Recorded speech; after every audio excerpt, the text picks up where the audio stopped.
Personal grudge o grabbery ang usa sa mga motibo nga ginasubay sa kapulisan sa pagpusil patay sa negosyanteng babae alas 7:30 kagabi gawas sa giarkilahang balay sa Purok 18, Buttercup Street, corner Bluebell Street, Green Meadows, Barangay Santo Niño, Tugbok District, Davao City.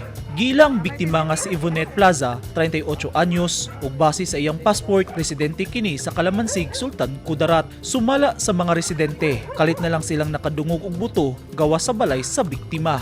Ug nakurat na lamang sila nga nahagba na si Plaza sa gawas sa gate. Subay sa report, minaog sa iyang SUV si Plaza ug padulong na untang mangabli sa gate dihang kalit kining giduol sa usa ka armado ug gipusil sa likod. Nakapangayo pa og tabang ang biktima, ayha kini nawad-an sa iyang panimuot.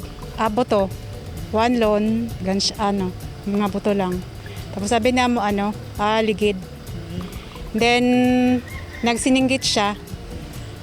Ayun, mga pila ka seconds na nagsininggit. Nagawas may kay usually nagabuto ang ligid dinhi. Okay naman na usual naman sa mua. Pero katong nagsinggit, mo to nga nagdilik ko diha sa may bintana namo. Daling misibat ang suspect human sa krimen.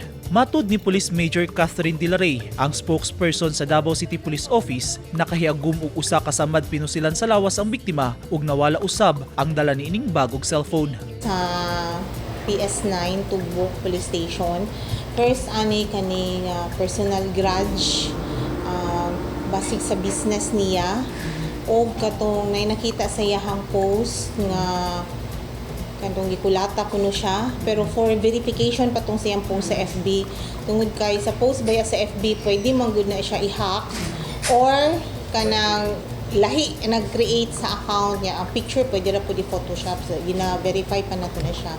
Tapos ang second motive na ginatan-aw nila kay mao tong robbery kay gikuha man ang iyahang bag, so mo na natong ginatan-aw karon na motibo sa pagpatay atong biktima.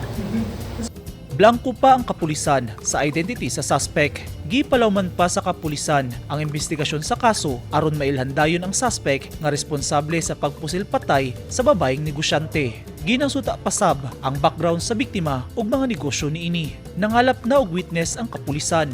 Dakong tabang sa investigasyon sa otoridad ang CCTV footage nga nakuha sa lugar aron mahatagag kasulbaran ang insidente. Eugene Hinutan, Newsline Philippines, Davao Region. Stay safe